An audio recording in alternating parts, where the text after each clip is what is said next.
Kyle Tucker has just signed with the Los Angeles Dodgers, and once again proving why the MLB needs a salary cap. I've seen the Dodgers sign like everyone that I know and love that was once on my team. You could probably see by all the baseball or Met stuff behind me. I wasn't happy when they took Edwin Diaz, but I understood it. I just cannot fathom how the Dodgers are able to sign everyone. I know there's no salary cap. I don't know who their owner is. I don't know if they could afford everyone. I thought the Mets had the richest owner, but time and time again, players keep going to the Dodgers. And I know they want to win. Is it worth it? Is it worth it to win on a team that would win without you, that has won now twice without you? I cannot fathom, once again, them just buying the top free agent left. I was surprised many times, and I know the Ohtani deferred money thing kind of let them keep a lot of their people or sign a lot of people. I just don't know how they got Kyle Tucker. I don't even think Kyle Tucker is like the best of the best. He's not Juan Soto. I understand that. But it's a lot of money that they just keep not having to really spend. I don't know how this keeps happening. And I know there is 1,000% going to be a lockout next year now. No team in the MLB probably wants to go to Los Angeles to play the Dodgers. Their team has more all-stars or all MLB players than their team would ever going to have in a 10-year span. It's ridiculous. We've reached a breaking point. People can get upset about the Mets signing Juan Soto, and I know people are going to say that I'm a Mets fan, I can't complain. That's fine and dandy. The Mets haven't won since 1986, and they didn't even make the playoffs this year. Who are the Mets harming by signing Juan Soto? But the Dodgers are taking best players from all these teams and forming one mega team again, and they already formed a mega team, and they're adding more to the mega team. This is the most ridiculous stretch of baseball building I think we have seen on any level.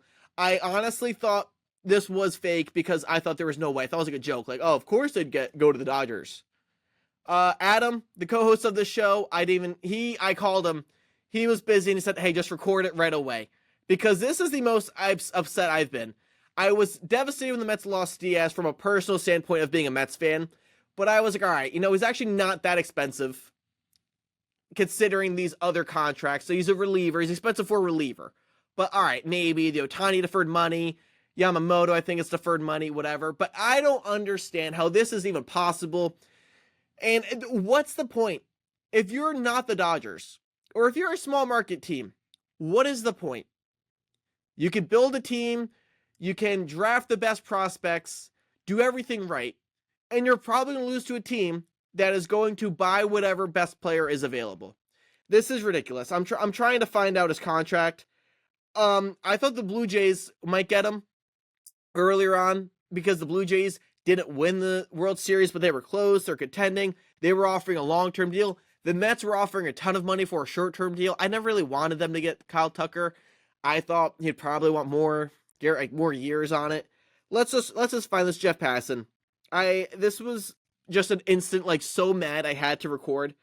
I don't think we don't even know the contract yet. So let's see. He did some tweet about the Angels. Not relevant. But you know what I do see? Kyle Tucker to the Dodgers. He has to have taken a discount. If not, I just don't understand how this keeps happening. The Dodgers have taken every single top free agent now for the last few years, besides Juan Soto. Who was the best free agent that they didn't get? They took Ohtani. That was 2 years ago they got him. Last year was Soto, so Soto was 0 for 1.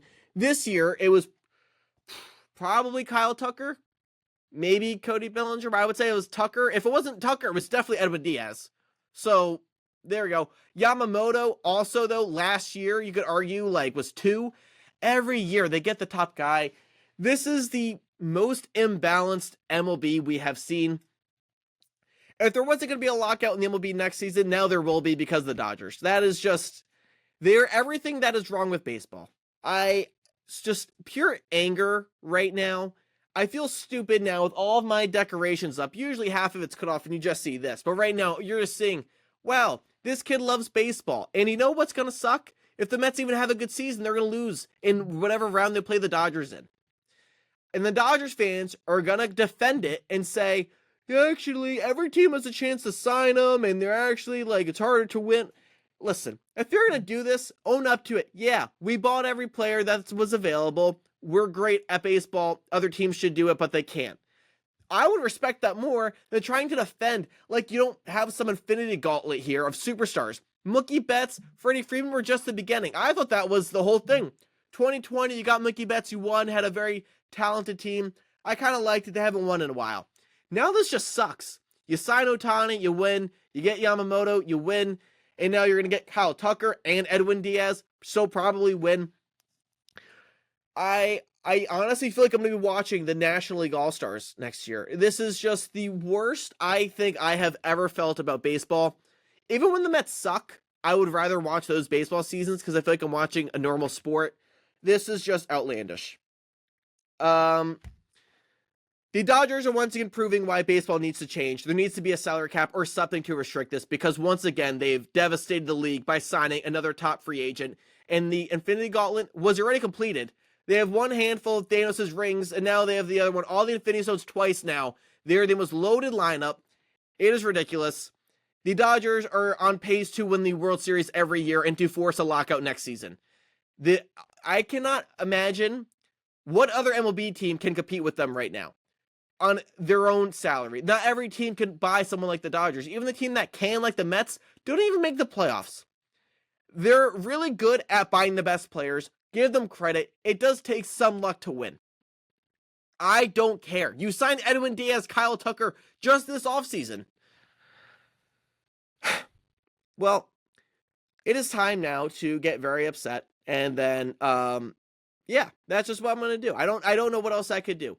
If I had to form a team full of players on other rosters into one team to play against the Dodgers, I don't even know if they'd be better.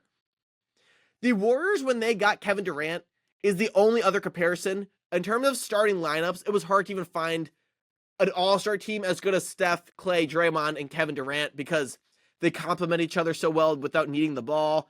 They could all, they were really good passers, could move. And this is baseball. Baseball is none of those issues. Baseball is if you're great, great. Go in the lineup and you'll be great. Freddie Freeman, Mookie Betts, Shohei Ohtani, Kyle Tucker now is probably your 1 through 4. You have Will Smith, who was one of your World Series heroes.